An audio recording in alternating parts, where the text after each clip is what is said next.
జగన్ ఎంత పని చేసే నారాయణ, నీ జగన్ ఎంత పని చేసే నారాయణ, స్వామి నారాయణ. ఒరే ఒరే ఒరే ఒరే ఒరే ఎంత పని అయిపోయినది నారాయణ స్వామి. నాకెందుకు వచ్చిన రాజకీయం అని ఎన్నికల్లో కూతురిని ఎమ్మెల్యేగా పోటీ చేయించాడు. ఆవిడ గోరు ఓడిపోవడంతో అన్ని మూసుకొని ఇంట్లో కూకున్నాడు. కానీ గాలికి పోయే దరిద్రం తలకు చుట్టుకున్నట్టు ఇప్పుడు అటు తిరిగి ఇటు తిరిగి లిక్కర్ స్కామ్ కేసు జగనన్న హయాంలో ఎక్సైజ్ మినిస్టర్ గా పనిచేసిన నారాయణ స్వామి మెడకు చుట్టుకునేలా ఉంది. నిజానికి ఏపీ లిక్కర్ స్కామ్ లో ఇప్పటిదాకా ఎక్కడా పెద్దగా వినిపించలేదు నారాయణ స్వామి పేరు. ఎందుకంటే జగనన్న ప్రభుత్వంలో తోలుబొమ్మల పేరుకి ఆయన ఒక ఎక్సైజ్ మంత్రి. కానీ అయ్యగారి చేతిలో ఏటి ఉండేది కాదని అందరికీ తెలుసు. కూకోమంటే కూకోవాలి, నిల్చోమంటే నిల్చోవాలి.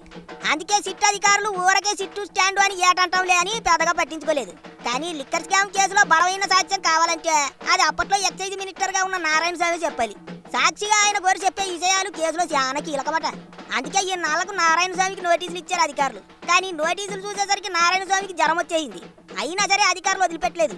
పోలీసులను ఇంటికి పంపించి వీడియో కాల్లో మాట్లాడి మరి కూపిలాగారు. వాళ్ళు ఏటి అడిగారో నారాయణ స్వామి ఏటి చెప్పాడో కానీ అట్ట మీటింగ్ అయిపోగానే ఆరోగ్యం బాగోలేదన్న మడిచి మంచి హుషారుగా తయారయ్యాడు.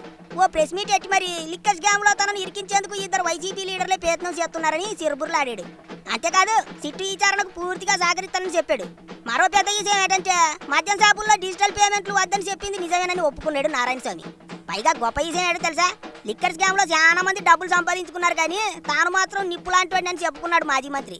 అంటే ఏటన్నట్టు వైసీపీ వాళ్ళు అసలు లేనే లేదు అని గింజుకుంటున్న లిక్కర్ స్కామ్ 100% ఉందనే కదా. ఇక్కడ ఇంకో పెద్ద విషయం ఏంటంటే ఇన్నాళ్ళు నోరెత్తని నారాయణ స్వామి ఇప్పుడు ఎందుకు బయటకు వచ్చాడనంటే జగనన్న పాపాల భైరవుడు పెద్దిరెడ్డి ఇద్దరు కలిసి అప్పట్లో ఎక్సైజ్ మంత్రిగా ఉన్న నారాయణ స్వామిని లిక్కర్ స్కామ్ లో బలిచ్చే ప్రయత్నాలు చేస్తున్నారని అంతా మాట్లాడుకుంటున్నారు. వాళ్ళిద్దరి కన్నింగ్ ప్లానింగ్ల గురించి ముందే తెలుసు కాబట్టి నారాయణ స్వామి బయటకు వచ్చి అందులో తన ప్రమేయం ఏటి లేదని చెబుతున్నాడట. అందుకే తనని ఇరికించే ప్రయత్నం చేస్తున్నారని ముందే అందరి ముందు కుండబద్దలు కొట్టేశాడు.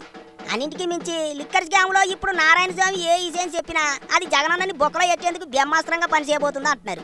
ఎందుకంటే జగనన్న హయాంలో పనిచేసిన ఎక్సైజ్ మినిస్టర్ ఆయనే కాబట్టి ఆయన ఏటి చెప్పినా దానికి చాలా పవర్ ఉంటుంది.